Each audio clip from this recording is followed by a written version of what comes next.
Okay, good afternoon and welcome back everyone to another episode of the Market Playbook with Jessica Inskip, our Director of Trading and Education, and myself, Tony Zhang, Chief Market Strategist of OptionsPlay. So today we're going to go back and discuss quite a few different things about what's currently happening with the markets. We did a session like this a couple of weeks ago, got a lot of great feedback, so we're back at it, talking everything from seasonality in terms of where we see the current markets in relation to how they've performed historically, looking at everything from multiple contractions to the economic events. We'll even talk a little bit about crypto and the crash that we've seen in crypto and what our views are going forward in those markets. But we have to talk a little bit about inflation. We're going to take a bit of a down history lane in terms of understanding inflation in the 70s versus how they are today, and perhaps what lessons we can learn from history to get a better sense for how's the Fed going to react and how we are going to come out of this, and also looking at the upcoming earnings season and some of the ideas for today. I'm joined here by Jessica Inskip, our Director of Education and Product. Really looking forward to this session here. So please, let's jump right into it. Jessica, let's kick this off by talking a little bit about seasonality and what's currently happening in the markets. Yeah, thank you, Tony. So really excited to talk about this, and we want to take a look at a lot of aspects that we're looking at with the current market environment, and of course, what is happening now, what we should be looking at, and things that are really of interest in history that we can really learn from. So in regard to seasonality, July is historically one of the best months of the year, and going back about 20 years, it's up on average, I believe, about 1.6%. If you go back all the way to 1928, it's up even higher. And that's also inclusive of a midterm year. So we're in a midterm year in regard to the presidential cycle. And so that's something to be cognizant of when you're looking at seasonality, because it could be suppressed at that point because of the midterm elections. But it's still up in July. So coming into July, we've got a strong setup in regard to seasonality. But of course, because there is a high interest rate environment, and we're really concerned with that, looking at inflation and what the Fed's doing to tackle that and the macro environment, it's important to be cognizant of that setup really going into it. So we're set up really well, but what does that mean with the macro environment?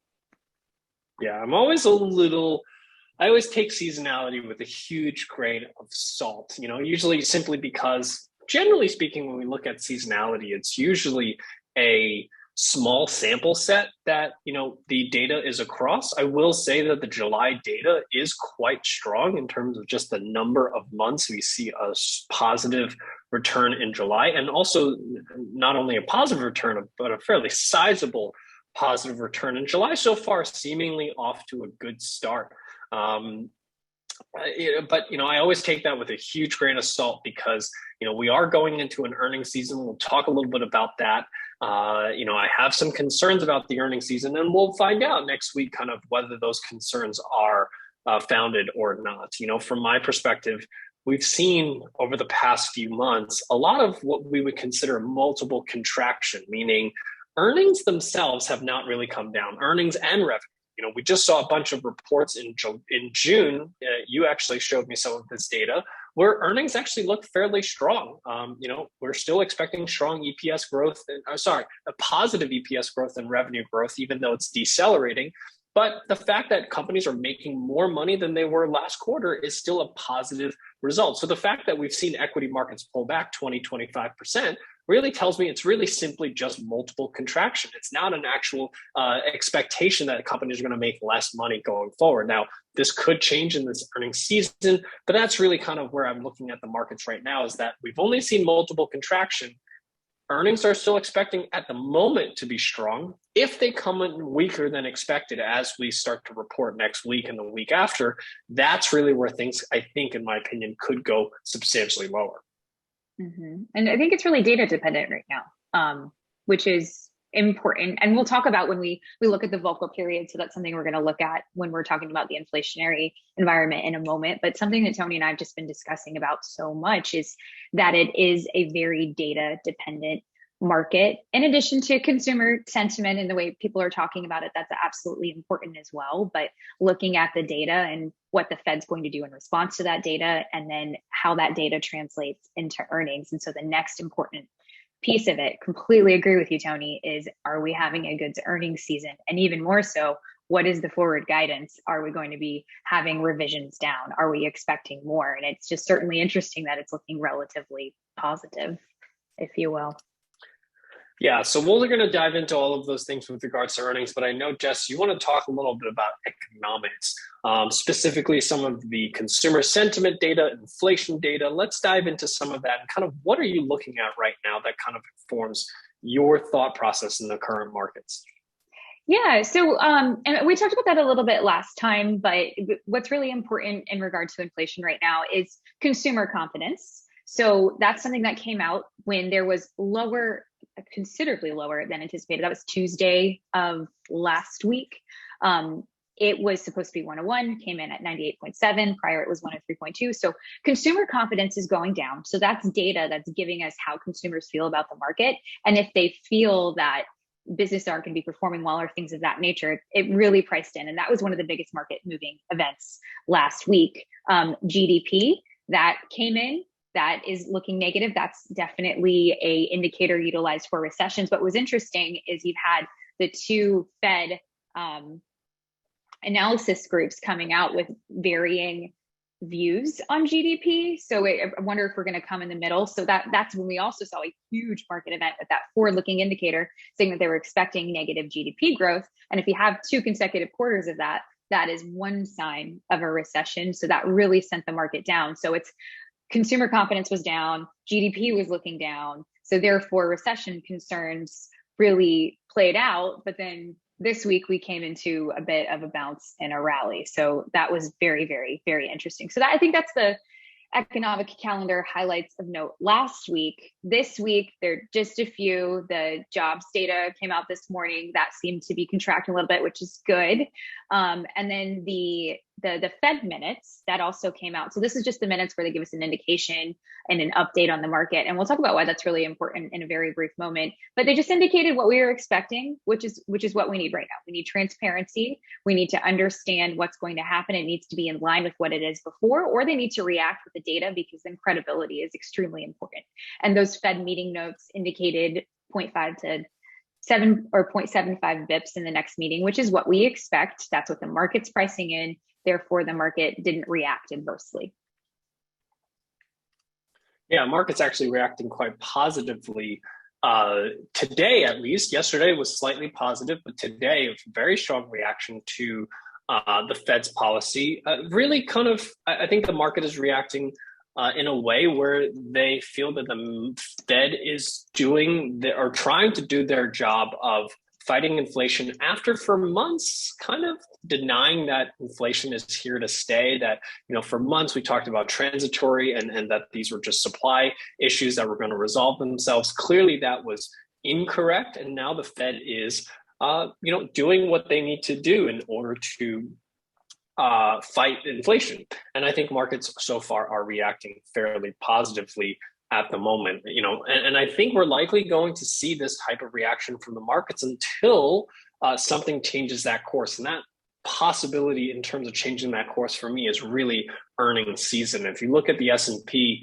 right now we've managed to get back to the baseline here. If we're talking the conversion line, if we're talking about Ichimoku Cloud on the weekly chart, and the fact that where we are in terms of that, and I'll share my screen real quick just to show you. Let's see. We look at the S&P 500. What we see here is we are back to that conversion line. We have some resistance here in the 389 range. So this really puts, potentially 400 back into the potential picture here to the upside if we do start to see some rallies here into the daily chart. And then if we look at the weekly chart, which is where I'm actually spending most of my time these days, we're really just touching against that conversion line. 398 here to the upside is the next level of resistance, and then all the way up to 417. That's really kind of where I see the potential upside here for the S&P 500 going into earnings season. And we do have a bit of time for markets to rally into, as we get to big names to report. You have banks that are going to report first.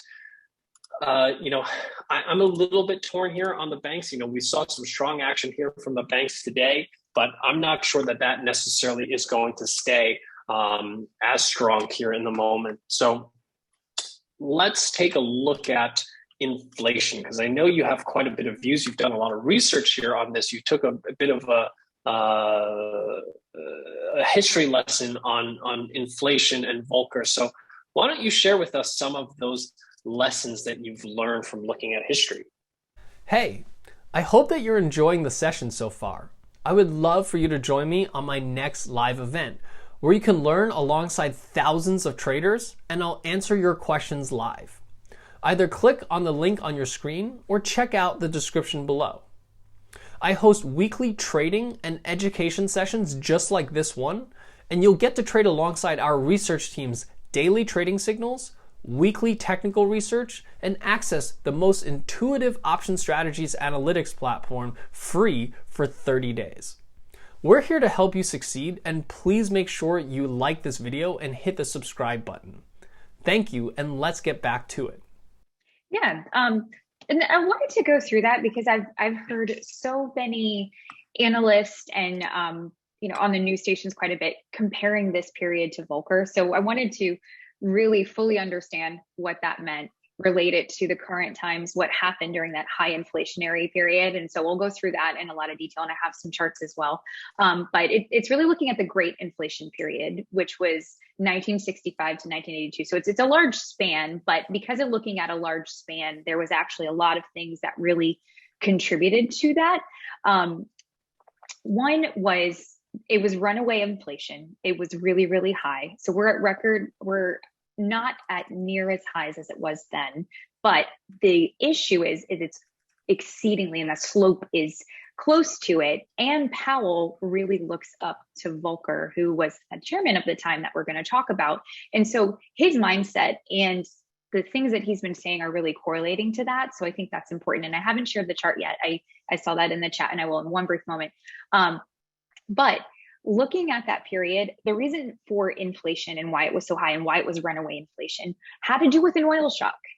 There was an OPEC embargo. So there was a commodity shock. That's something we're experiencing now. And there were stimulus packages pumped into the economy. So in excess really of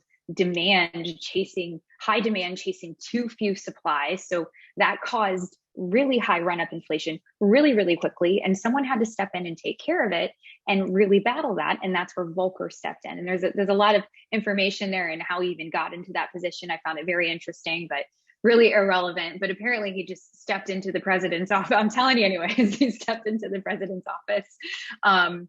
And he said, yeah, I'm going to raise interest rates and I'm going to have to send us into a recession. And he didn't think he was going to get the job, but he actually did.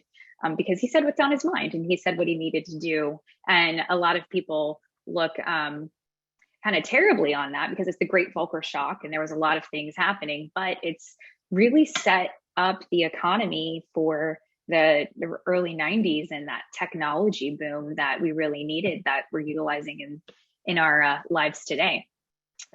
So I think that's why it's interesting and why we keep talking about Volcker is the similarities are there in regard to why inflation was running up, which is that stimulus package, which we all was pushed into the economy. That was pushed into the economy during COVID. We all are completely aware of that. And we have the supply shock of oil due to the Russia-Ukraine war. So those are similarities. What's different is there is a lot more transparency now. The Fed did not speak as much as they did before. They did not release notes. They didn't release all that data. So there was not as much transparency. And so that's something that I'm realizing will equate to a soft landing. It's certainly not the full picture of a soft landing, but it's something that can certainly help because you're preparing the markets. The markets aren't being shocked so much with raising interest rates because they're telling you why, and then they're reacting to the data. But there was also a really big credibility issue and consumer confidence issue back in the Volcker period in the 70s and 80s. So that's where we're going to do a comparison. So I'll share my screen and give you some charts to show you what I'm talking about. So give me a moment to do that.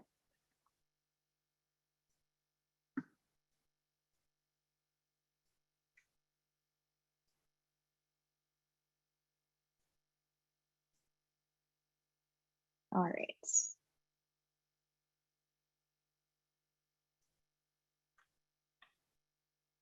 So during this period, what I'm showing right now is the CPI and the federal funds rate. So the CPI is a gauge that we'll use to understand baskets of goods and if that's going up in inflationary concerns. Know that that's not what the Fed solely relies on. They actually look at PCE more. And I personally prefer the beige book because that's an indication of all of the data that they're looking at. That comes out usually 2 weeks before the Fed's meeting. So you can get an idea of what they're going to do. And it's not necessarily something you can put on a graph and you have to read notes. So that's what's important. But know that those are your resources for understanding inflation. But the data that's available as we go back through this history lesson is this is CPI. So you can see this steep slope of it going up. And in this period, it was really excessive. And so someone had to do something about that. We have that steep slope now. Looking at the federal funds rate, so the raising of interest rates, we are at record lows in comparison to that period. So that's where I think I want to debunk that myth that this isn't necessarily the Volcker period, because we're not at that level where it's running up so excessively high. But Powell has made it clear that he doesn't want to get to that level, and that's why he wants to get in front of it. And the cares for recession, so which is really, really, really interesting. Now, you can see here when CPI got up and this raise in the federal funds rate, that was something that was extremely excessive, and it got as high. It was 10%, I believe, in the first year, and got all the way to about 20%.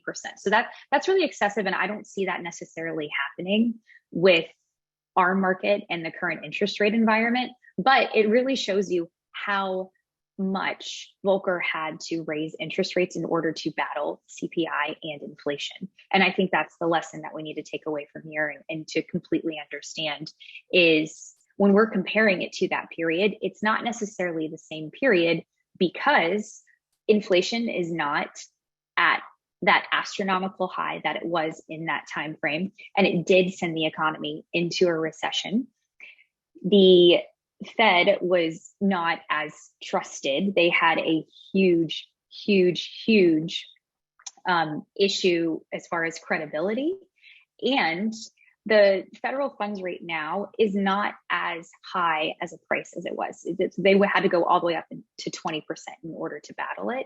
So basically, Powell is trying to get in front of what Volcker had to do. And I have some quotes that I can absolutely read to you to show you what he means with that. But that's the important component. And the takeaway is when we're comparing this to Volcker, the comparison is inflation was there for two of the same reasons, which were the commodity shock and the influx of funds into the consumer's pocket, which caused excessive demand, little supply. That's the similarities that are here now. But what's different is the Fed has data to react to and things of that nature, and more transparency because they're sharing with us their plans, and then the market's reacting early and often rather than very few and rigorously, if you will.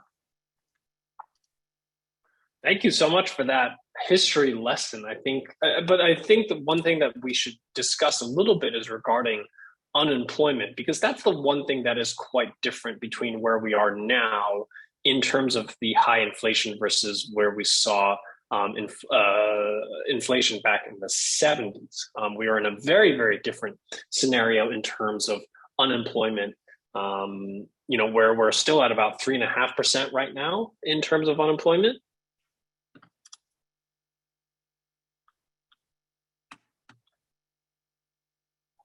Hey, Jess, sorry, you are muted. Thank you. And I hope my video is fixed now. So yes, and I think that's interesting with the record low inflation. And that's actually record low unemployment. That's contributing to inflation. And it's really interesting watching Powell speak and everyone speak, because they won't directly say, I need unemployment to go up, and which is they're kind of dancing around that statement. I'm willing to risk a recession or things of that nature. But in all reality, it's a red hot labor market. And because firms have to raise wages in order to attract workers, that's a domino effect down to the product. Because you have this competitive labor market, they have to raise prices because they're raising operational costs by how much it costs to fund those workers and to keep those open. So what the Fed is doing by raising interest rates, it's going to hurt those operational costs even more. And so when we see things like layoffs that are not mass layoffs, but little layoffs or unemployment ticking higher, that's actually good in regard to inflation. And Volcker's theory, and this is why it's important, is inflation is a lagging indicator. And as inflation goes up, so remember lagging, unemployment will go with it. So the risk of short-term hurts on the economy is really the lesser of two evils. Don't like that saying, but nonetheless, that's what it is. So just definitely some interesting takeaways from. Right. And I definitely want to just take a look at a chart here from the S&P, right? And just looking at some data, like going back from, where the S&P was after the war into kind of the 70s, you're looking at 300-400% gains in terms of the S&P. And what's interesting to me is that during that period of raising interest rates up into that 17, 18%, the S&P 500 didn't necessarily decline. It really just moved sideways for a whole decade, right? From 1970 to 1980, when we peaked in terms of interest rates, we didn't see equity markets move substantially lower. We really saw it move sideways. And that perhaps is also something to think about in terms of as we go into this tightening cycle here that the Fed has embarked on, a fairly aggressive tightening cycle, as to what our expectations from equities should be during that. And it was during the 80s or right around the 80s when equities finally broke out, when interest rates were starting to come down from that 17, 18% peak. That's when we broke out, came back to retest the prior levels as resistance before embarking on what is a multi-decade run into the tech bubble into the 2000s, right? From 1980, roughly, if you will, to the tech bubble, we're talking about, a 1,300% return on the S&P 500. So, this is really what's important about looking at history lessons in terms of what our expectations are going forward. We've certainly had this contraction so far here on the S&P, roughly 20. Let's see, how far from the peak do we have? We've gotten so far about a 20% correction here from the peak. Could things get worse from here? I absolutely think they can. But just because we're expecting far more tightening in terms of the Fed does not necessarily equate to substantially lower equity prices, unless we start to see some of the things that we're talking about on earnings. And we're going to talk about earnings here in 1 second. But before we switch over to earnings in the upcoming earnings season, let's talk a little bit about crypto. I think you drew some analogies from crypto that we're seeing right now to what we saw during the dot-com boom in terms of the crash that we've seen. Right now we're already referring to the crypto crash. Have we seen the crash? Is it over? What's your thoughts are going forward? Yeah, and did a ton of analysis into this one as well. So it comes down to low interest rate environments. If you have a low interest rate environment, you can borrow more. And that goes with businesses as well, especially with during the COVID pandemic, there was a lot of influx in cash as well for small businesses, which allowed them to thrive. And then venture capital funding as well. So if you actually do a comparison of venture capital funding with Bitcoin in the crypto world, in addition to ICOs, they call it, or the cryptos that came on the market, they really thrive in a low interest rate environment, because that's when innovation can really, really occur, because you can do it with your capital, right? Or it's easier for you to access capital. So, and that's why things prior dot-com bubble also really, really thrived, because it was also a low interest rate environment, which is an interesting correlation. Now that interest rates have risen, that started seeing the collapse of the crypto world. So that's one piece of it. If you don't have healthy profit margins or really good management, then that can certainly cause issues. And then you have some people coming in and sweeping. But I really think the biggest comparison that we can draw to the dot-com bubble, which you and I talked about quite a bit, is the saturation of the market, if you will. So if you recall the dot-com bubble, there were so many, lots of stocks were IPOing with the word .com on it, and just somebody in a garage who made up a website that had zero revenue and there wasn't anything there. It was junk. And then if you remember way back in the day when you would, I remember when I was working at, I remember where, I think Scottrade, and people would come in with newsletters and things like that, and because it was just pump and dump. And that's definitely happening with the crypto world, because there's 20,000 cryptocurrencies out there, which is absolutely insane. And just because the same applies, someone can just make up a cryptocurrency, ICO it, and it's not necessarily backed by anything. So the crash equates to that as well, because it's supply and demand. You've had Bitcoin having the market share when crypto was first born. I think it was about 90-ish%. Now, since there's 20,000 of them versus the 20 that were there when it first started, that saturated the market. So now people are buying in other places, and that supply and demand factor caused it to go down. And now that profit margins are being tested due to a higher interest rate environment, that's causing a collapse. So there are lots of comparisons. Yeah, I mean, I would say that every time we go through a crash, we kind of learn a lesson, if you will, right? Obviously, in the dot-com crash, the lesson was don't buy stocks that have no revenue. I would say that the crash that, and I don't know if you would call this a crash yet, but certainly, if you look at the high beta stocks that have already come in 70, 80% in the last 6 months, think about names like Peloton, think about names like Coinbase, Robinhood, some of these names that are high beta names, or some of the tech names that have come in 80, 90%. The thing that we've kind of learned this time around is that companies that are not profitable also should not have the valuations that they command, or they were commanding back in October and November of last year, before the sell-off that we've seen. And what we've learned here from crypto is that, the vast majority of coins really had no real value to them. There's no, there was no use, if you will, as a currency for the vast majority of coins that we're trading. And what is surviving right now, and so the stat I think we all refer to is that 25% of IPOs back in the dot-com boom are now blue chip companies today, right? So meaning out of that crash, what you do is you get rid of all of the weak players and the strongest players are left. And that's really kind of how I'm looking at the crypto market. This crash was, in my opinion, great for long-term investors of crypto.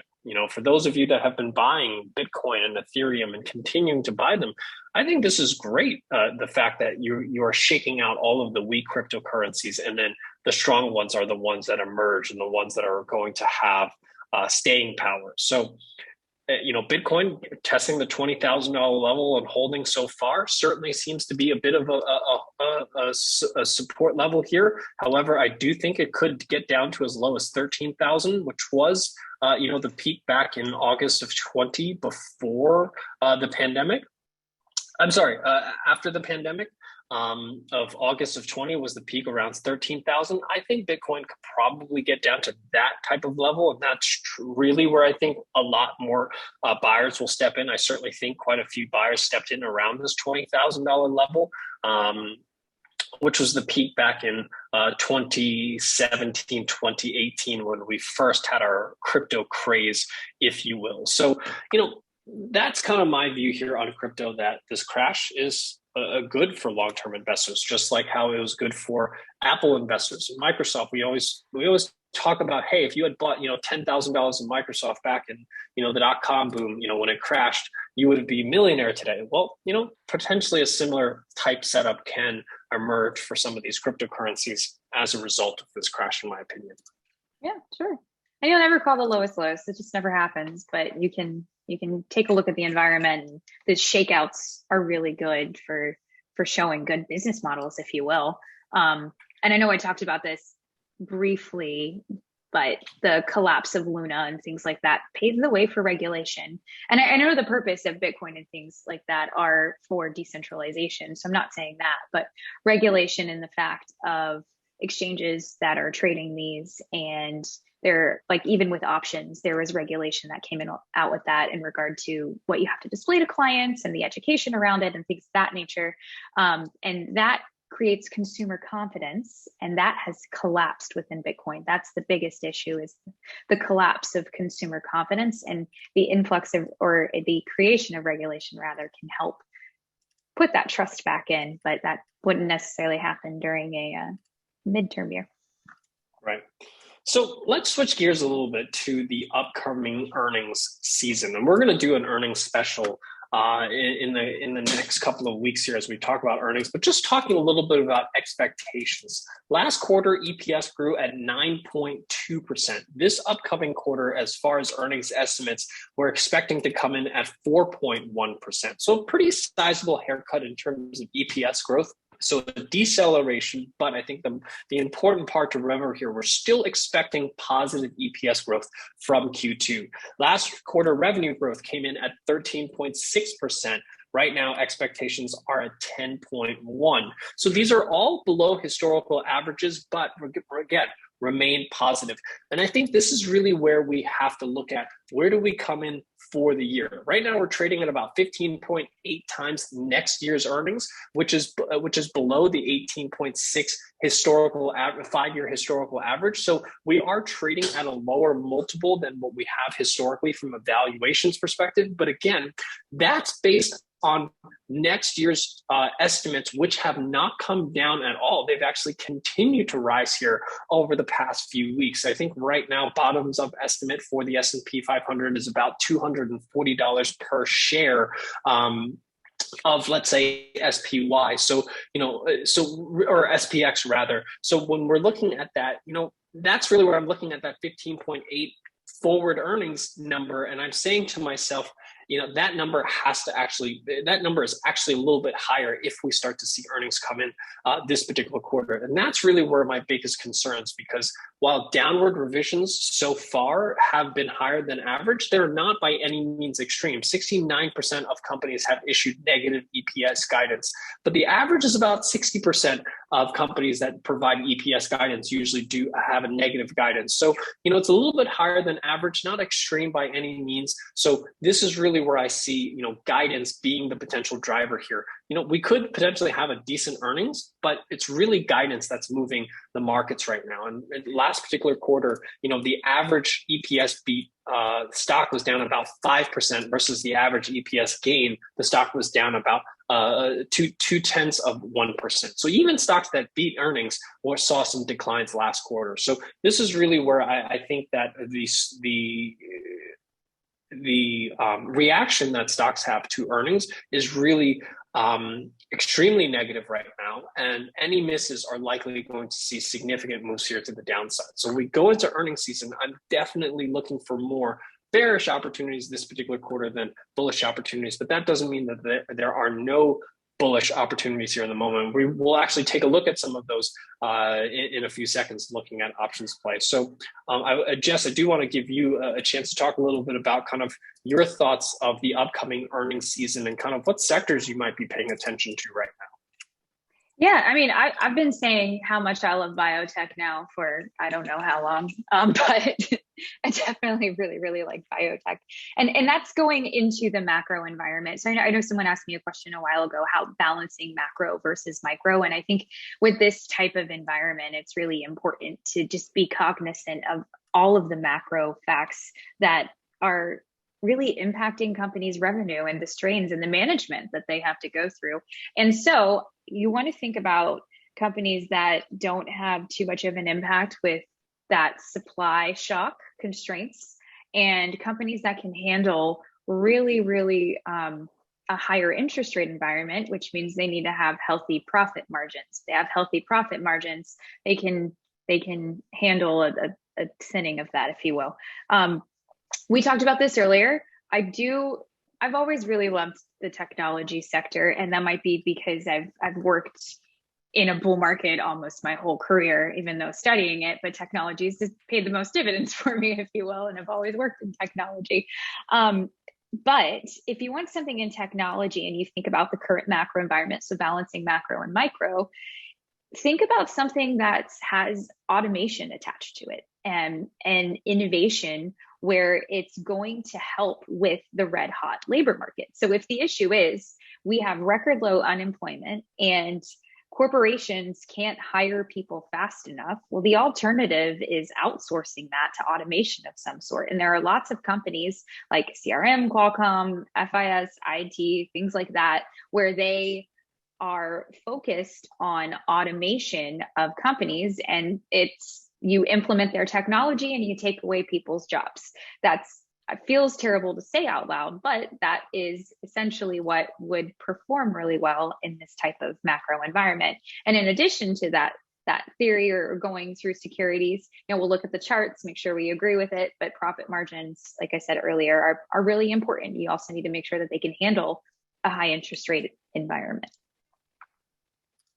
Okay, so you said quite a few things. Let's take a look at it. The first thing you said was biotech, and biotech. You brought this up. I currently have a long position here in XBI, and one of the things I just noticed here is that we broke out above the cloud top here just yesterday. We have the lagging line that's now above the baseline. We've broken above the cloud top.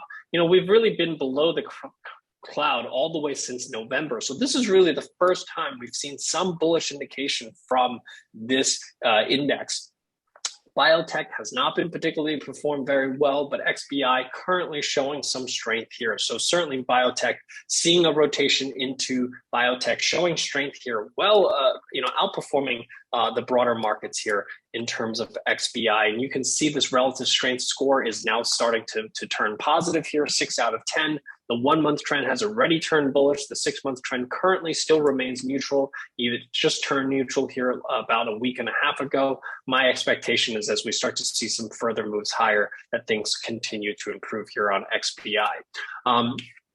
You also talked about XLK technology. From my perspective, when I look at the technology index, first one of the things that I spend a lot of time here on OptionsPlay is looking at the sector spider watch list. So this watch list, especially when you sort it based on the relative strength score, allows you to quickly glance and see which sectors are strongest and which sectors are weakest. So energy and utilities and staples and healthcare are the 4 strongest sectors here. And then the weakest sectors here are discretionary, communications, technology, and materials. Now, technology so far looking fairly positive here, up 2% here for today. But the thing I want to remind investors here is that it's still below previous highs. The fact that we're still below previous highs for me remains that this bearish trend remains intact, despite the fact that we see some strength here.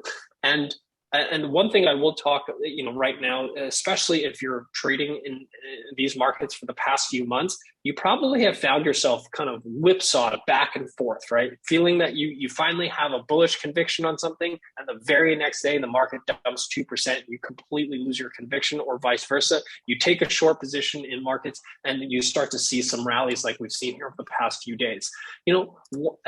I certainly understand how difficult it is to trade this market. One of the things that I've started doing in this type of volatility or volatile markets is really look at weekly charts. Weekly charts take out that daily noise. And I cannot stress to you enough how much the daily noise takes away from being able to have some type of conviction here in the broader markets. And when you look at technology, you look at some of these indices on the weekly charts, they look incredibly poor.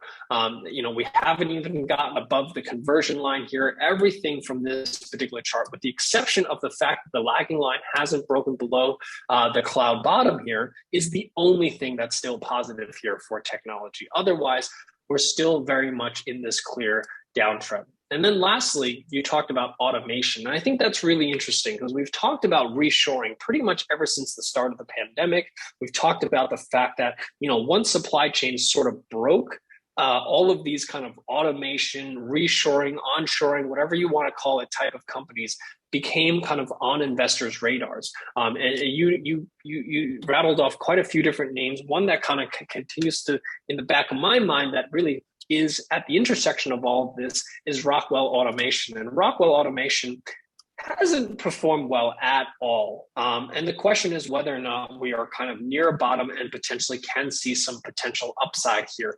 I'm not sure. This might be a little early. This is really where the 1 month and 6 month trend remain bearish. The relative strength here is still relatively poor. So for me, it's a little early, but this is the type of name that you might want to pay attention to for this type of automation and reshoring, especially going into recession, especially the supply chain issues that we have. These are the types of companies that kind of sit at all of those intersections. Sorry, Jess, do you have something to add? Oh, no, that was thunder. But thank you. I mean, yeah, we can, when you showed me this chart earlier though, I think my response was that was a beautiful chart. So if you were to add, what is that, CCI you have on the bottom there? Yes, this is CCI at the bottom. Yeah, so I was looking at RSI and MACD, and the rule applies, or what I like to utilize in addition to the normal overbought, oversold, and crossovers is when RSI, or excuse me, when the security hits a lower low, RSI and MACD are supposed to do the same. If they do the inverse, then that indicates a divergence of some sort. And so that's what I see is bullish divergence with both RSI and MACD. And there was a crossover on MACD, which is that forward-looking indicator that I talk about a lot because it uses an EMA, which places more weight on recent prices rather than equal distribution. And so I really like this. You see how MACD is going up, but the chart hit a lower low. MACD did not do the same. Therefore, that indicates bullish divergence. Now, that is very that's a beautiful setup and something I would look for when it fits all the theories and everything that we were talking about, inclusive of the macro environment.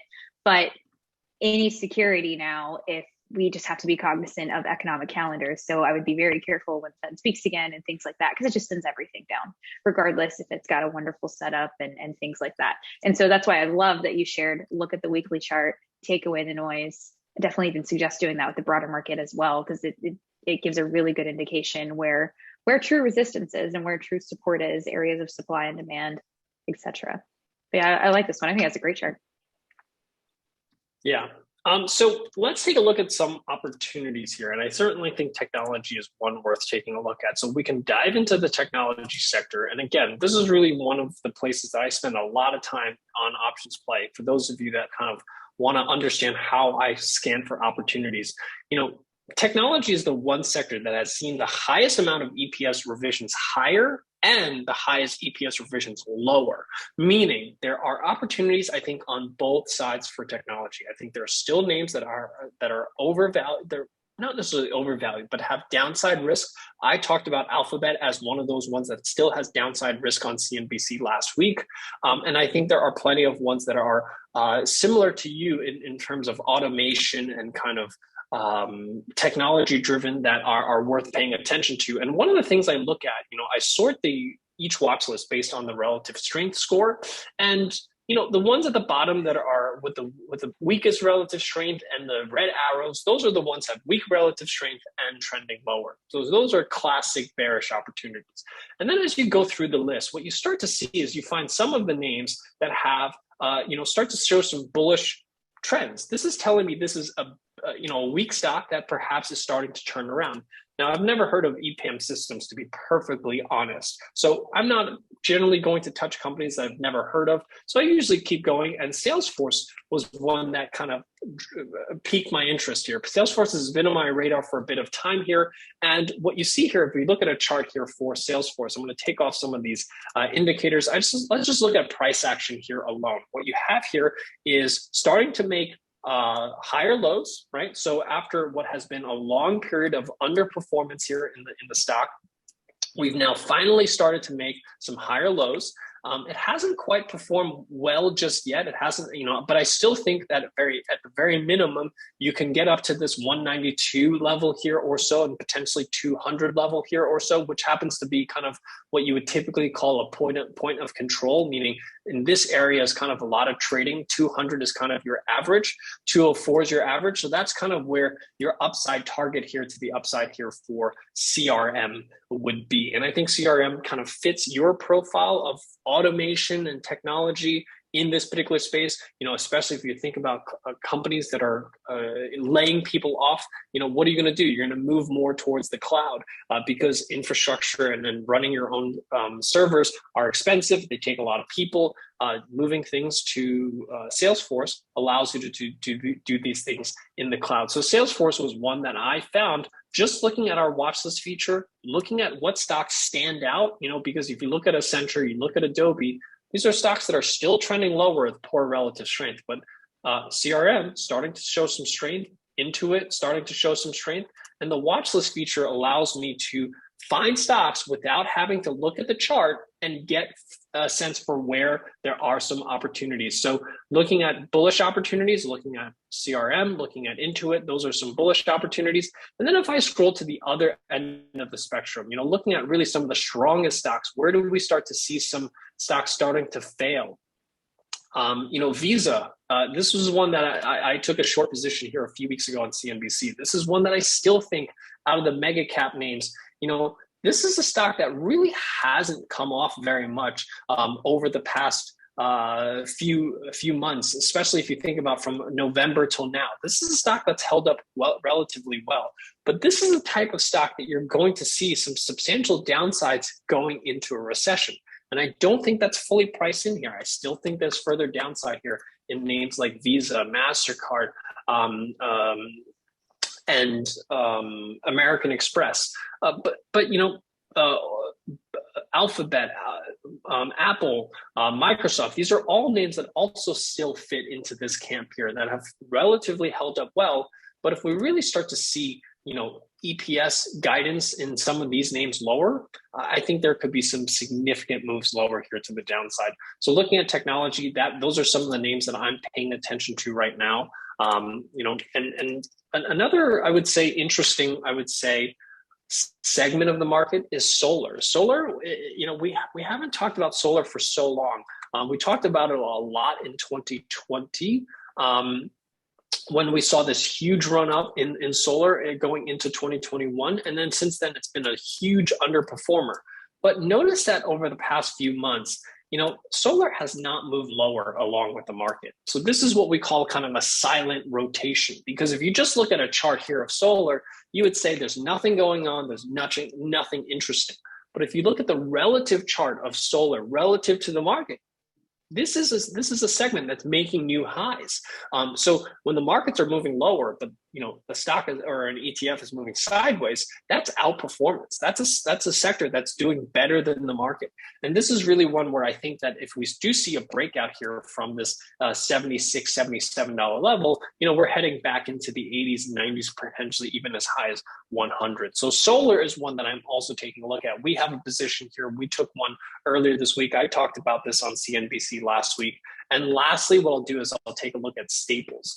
One of the things that we didn't talk about, but is something I think we need to talk about, you brought this up, euro dollar hitting parity or very close to hitting parity. What that shows us is dollar strength.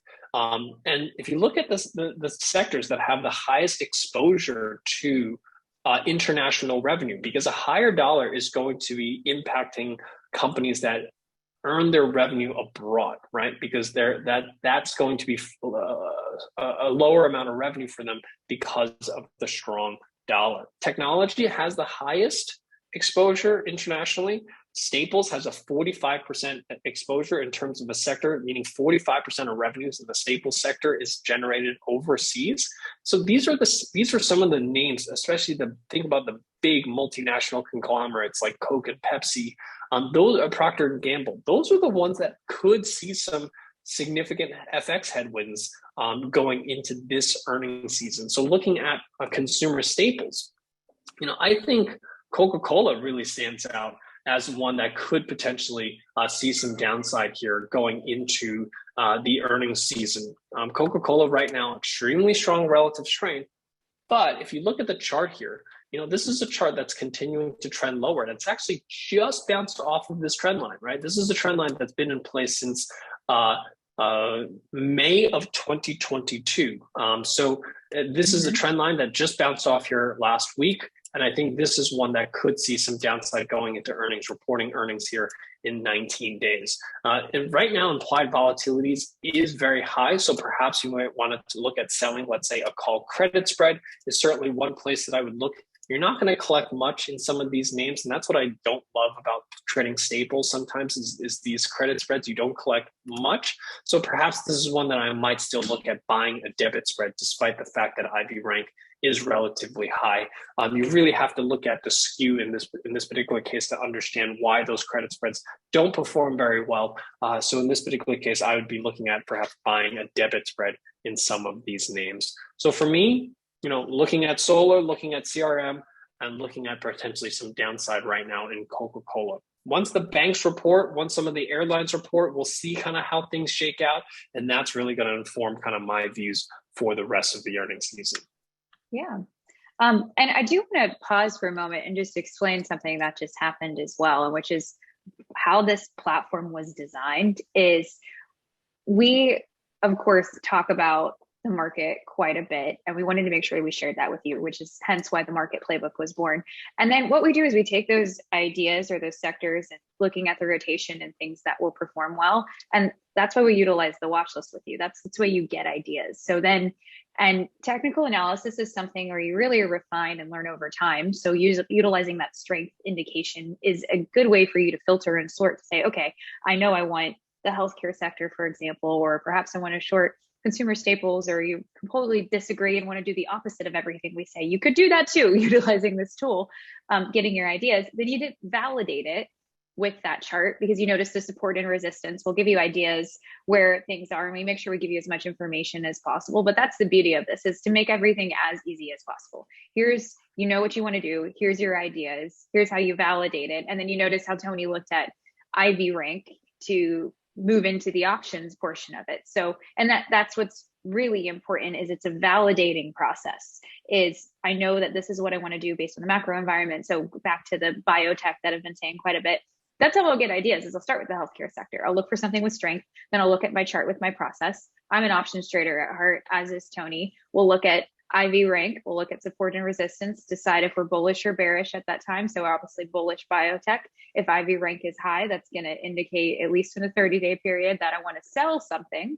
And so then we'll just utilize the tool on the right that has back testing already associated with it to optimize a trade and place it. It's really that easy. And I think it's important just to explain that process. Yeah. Thank you so much. And that's exactly right. The one thing that, I've been a technical analyst for 16 years. And the one thing that I've done over these 16 years working with clients is to try to get investors to understand that simplicity is really the key to technical analysis. Consistency and simplicity. And the two go hand in hand, right? Because you can only keep things consistent if you keep things simple. If you have 5 different momentum indicators on your chart and 10 different moving averages, it's really difficult to stay consistent. And that's really why our watch list was born, right? Because it's really difficult to look at, only the 200-day moving average and never anything else, right? We just tend to be creatures where we want to explore and say, well, what does the 50-day moving average say? What does the 150-day moving average say? And what we do is when we switch out different technical indicators from time to time, we get inconsistencies. So the relative strength indicator and the trend indicator use the same indicators day in and day out. So you have a consistent reading. It's not necessarily going to say that that's going to be the outlook of the markets, or it's going to be right 100% of the time. But when you have consistency, that's when you're going to have better conviction in what you do, because it's not like one day you're saying to yourself, it looks great on the 50-day moving average, and the next day you're saying, wait, that doesn't look great on the 200-day. When you switch things from day to day, that's when you start to lose that conviction that you have when you're using using technical analysis. But when you use a more consistent approach, such as using our relative strength and trend indicators, you know every single day you're using the same indicators and you're using them in the same fashion. And that's the benefit of using our watch list. And that's why I spend most of my time on those watch lists to do my scanning and filtering. I then look at the chart and the price action, do my confirmation. And then lastly, once I have that conviction and I have a confirmation from the chart, then I use the trading tab to structure my options trade. But I can do it very, very quickly using these tools. And that's part of why we're doing these sessions here, is to show you how we use these tools for this particular fashion. So using XBI is an example here, the fact that we've now broken out from this resistance level here to the upside, looking for an opportunity here, either looking at bullish opportunities to look at buying a call option or a debit spread, or using, if implied volatility is relatively high, looking at selling a credit spread. This is all done for you automatically so that you don't have to figure out what expiration dates and strike prices to start with. You have something to start with. You have these expiration dates and strike prices. You can click on the trade button and you can even paper trade these. That's one of the beauties of OptionsPlay is you can add these positions to your paper trading portfolio and track them in the paper trading portfolio before you commit real capital. Okay, enough of Jess and I. Let's take a few minutes and ask and answer some questions that you guys have. I know there were quite a few that came in while we were talking. So Jess, let's take a few minutes and try to answer some questions before we end here for today. And please type your questions into your Q&A window here on the bottom of your screen. We'll try to answer as many questions as possible in the next few minutes. Go to indicators. I just like that question. I think I said it earlier. I do love the Ichimoku Cloud. It does a wonderful job of support and resistance, especially with the weekly chart. Especially if you look at the overall market, it's the most beautiful chart of resistance is the Ichimoku Cloud, and you can really see when it's going into a bull market with that. Fibonacci retracement, in addition to MACD and RSI and Bollinger Bands as well. So I just completely the opposite of what Tony said, as don't look at too many things. Maybe I look at too many there, but I tend to, of the 50 that are available, or hundreds rather, I do prefer those four, because they do different things. Which solar stocks will do well in a recession? So I don't necessarily think that solar and recession are in any way, shape, or form correlated. I think what's far more correlated right now, at least for me, in terms of the analysis that I'm doing, is really energy prices and solar. So as long as energy prices remain high and crude continues to stay above $100, which is where I think crude will likely be for the next few months. That's really where I think the economics of switching to solar remain fairly compelling. And that's why we've seen this silent rotation into solar over the past few months as oil kind of continued to spike and remained high. And I think that's the opportunity that I see here in solar. Mm-hmm. Why don't diagonals and calendars? So Matthew, we actually do diagonals and calendars. If you look at Meta, those are some of the names that we've done calendars and diagonals in. Calendars and diagonals are more so for long-term investing, if you will, for the most part. You're typically trading a diagonal on a stock. Let's say we take a look at CRM. Let's say we have a long-term bullish position here in CRM. We might look at buying a long-dated call. Let's say we go out to January of 2023, and let's say we buy I would buy a slightly in the money strike, maybe the 170 strike. And then I would look at selling a 30-day, about a 20 delta or 15 delta or so. So the 195s or 200 calls against that. That's how I would typically structure a diagonal spread on a leap, if you will.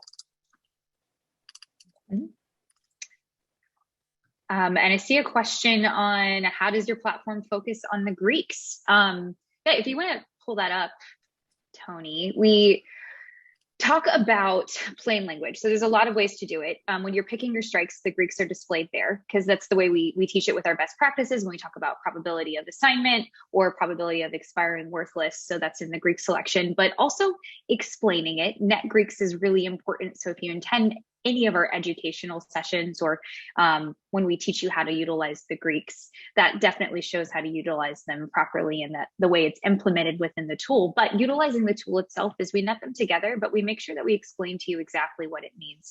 So if you're going long something, how delta affects you, but how also theta is going against you. So how much you're going to make if the stock actually moves up $1. So notice how Tony's showing it in dollar terms, and how time decay also affects it as well. And that answers the most common question I feel like we always get for the first time options traders, which is, why is the underlying not moving with, or excuse me, why is my option not moving in tandem with the underlying? And the reason to that is the other pricing factors, that external factors that are affecting the options price, which is measured by the Greeks. And so the way that we like to do it is on the screen that Tony's showing, is by actually describing to you what you're showing, netting the Greeks together, giving you a dollar value. That's a great question, and thank you for asking.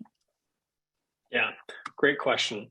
And just one more point on that. If you think about the Greeks, the optimization of these strategies, why did we choose the 175, 210 call vertical to buy a debit spread?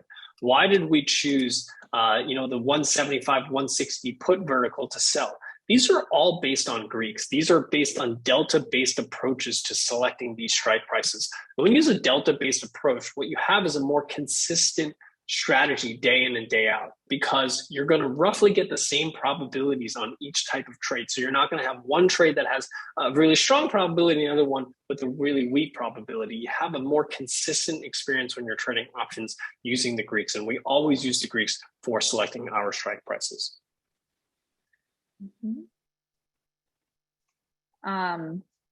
Question from earlier, is the Fed measuring CPI today with the exact same parameters definition as they used in the 1970s?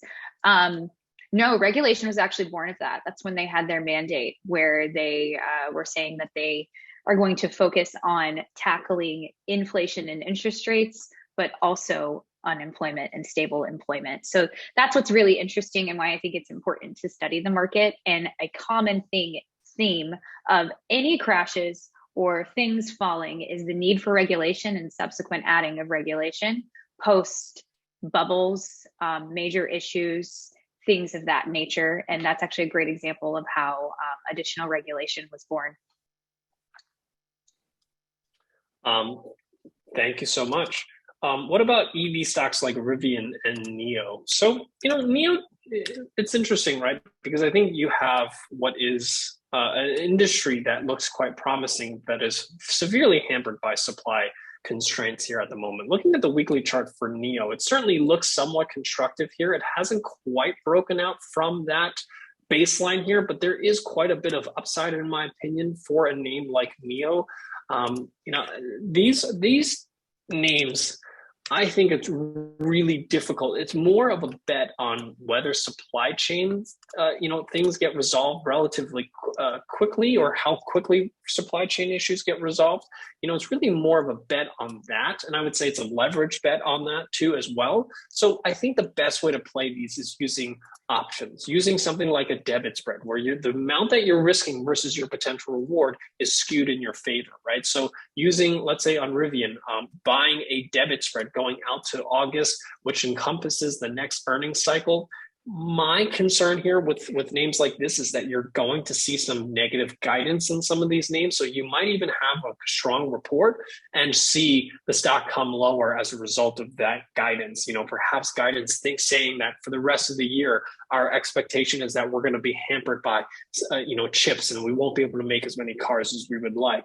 We've seen that out of Tesla. We've seen that out of the major car manufacturers. I don't think the small players are necessarily immune from that, potentially even worse affected by that, because they don't have the economies of scale to really negotiate better pricing for some of these chips that they are necessary for production. So I think these are kind of leveraged bets on supply chain more than anything else. And the best way to do it is using option strategies like a debit spread, where the amount that you're risking is a small percentage of the stock's value relative to your potential gain if you are right on that directional view.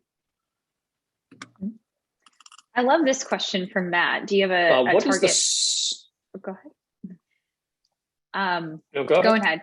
So do you have a target profit percent to exit, or is it a trade to trade? We teach best practices on as far as exiting your trade, and that is on the profit side and on the loss side, and avoiding holding things to expiration and things that actually put risk on you.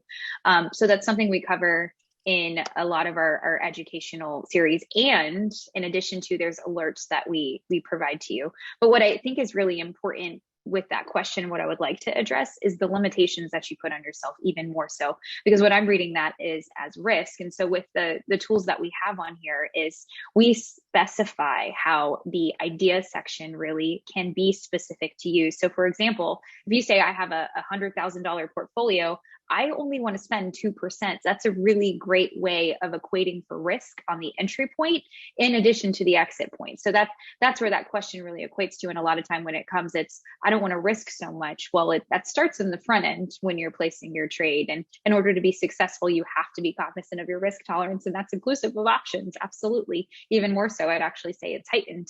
But in regard to the exit strategy, we have specific rules in line for whether you're long or you're short or the type of trade it is. So we have that education available, so we can certainly make sure that you have that. You can send us an email, and if you have something very specific in mind, we'll absolutely send it to you.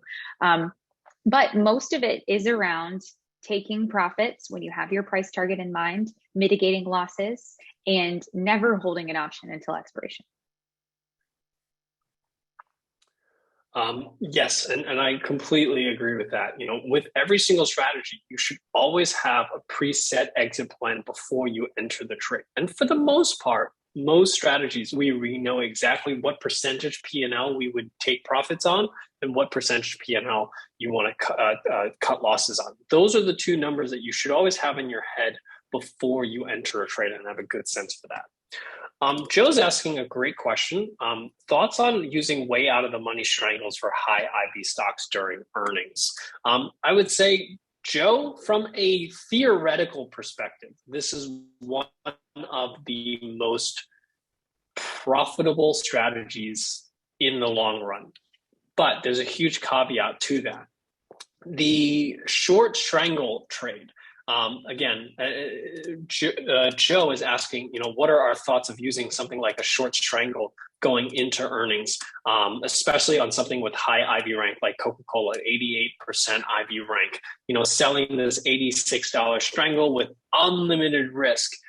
The historical data is strong on this from the perspective of, in the long run, if you manage your risk correctly, meaning if, let's say, these trades are allocated a very small portion of your portfolio and you're able to do hundreds of these trades in an earnings season on the stocks that have high IV, you are likely going to be profitable in the long run. And there's quite a bit of imperial data going back, 20 years to back this up. But it doesn't mean that you won't have to survive some short-term pain in some earnings seasons. But it is one of the strategies that actually has some of the fastest recoveries from drawdowns versus a lot of other types of options trading strategies. So in theory, the success of this strategy is completely based on the size of your portfolio and how small each of these trades consist of in your portfolio. So if you're selling out of the money strangles and you're risking 10% of your portfolio, I guarantee you will not survive these types of strategies. But if, let's say, it's accounting for, let's say, 0.5% of your total portfolio in terms of margin required to short a strangle like this, and you're able to do this in a relatively large scale over a large number of trades, it is a strategy that is quite viable. But that is the huge caveat. You generally need large portfolios, large account sizes, so that each one of these trades is a small percentage of your portfolio. There's a question here. What is the sort by view in the watch list? So you can sort the watch list by a bunch of different things, but I myself always sort it based on the score. That allows you to sort based on the relative strength score that tells you which stocks or which sectors are the strongest, which sectors are weakest. That's usually where I start my research, because that gives you a sense for what stocks or ETFs are in favor, which stocks are out of favor, and that's kind of where I start my research.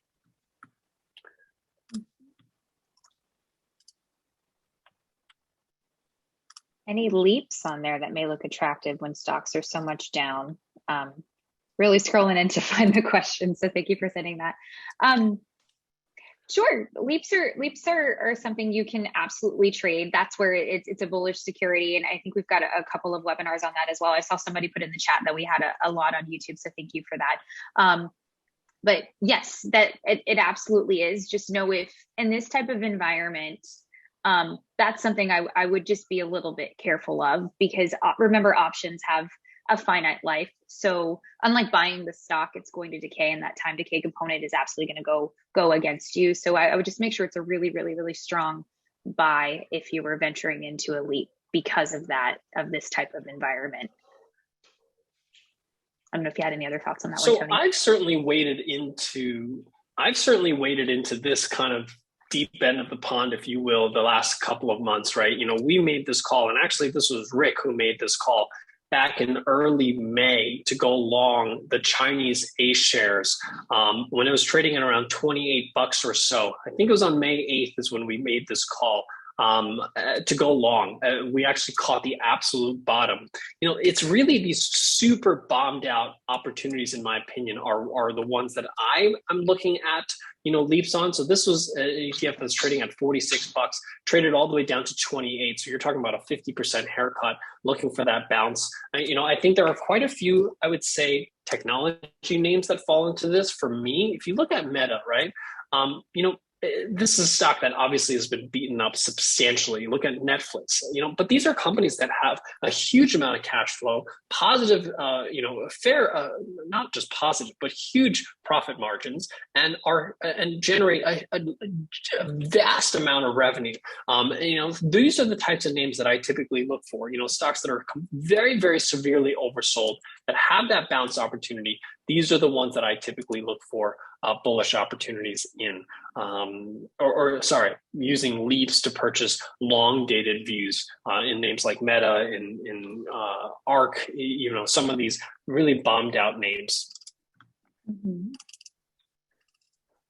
How do you calculate relative strength in your platform? So, this is something that is proprietary to us, but I can share with you the fact that there are 6 technical indicators underlying the relative strength calculation. We're really looking at relative strength or performance, if you will, across 3 different time frames, short, medium, and long term, different weights to each one, and really calculating a raw score. And every single day we sort every single stock and ETF in the universe that we have and just rank them from top to bottom.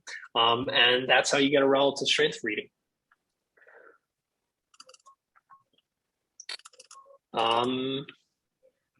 Okay, I think we've answered quite a few questions here today, and I also think that we are up on time. Thank you so much for your time here today. I hope that you guys find this useful. I hope you guys find this fun. I hope you find this informative in not only giving you a better understanding as to how we're viewing the macro markets right now, looking at earnings season, looking at individual ideas. We would love to hear your feedback on these sessions, what you liked, what you didn't like, where you want us to spend more time, and also showing you a little bit more of how we use the platform.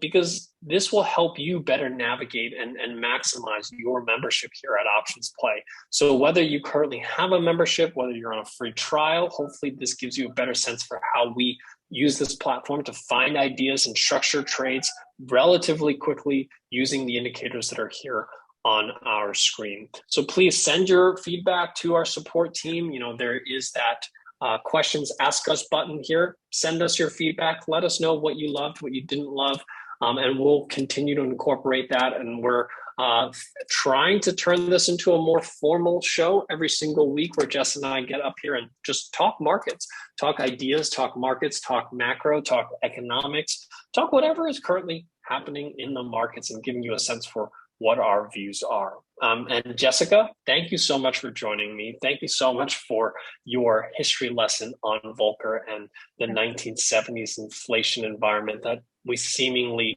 are replaying, as well as the crypto crash and with the dot-com boom. And I'm really looking forward to doing the next one here with you in a couple of weeks.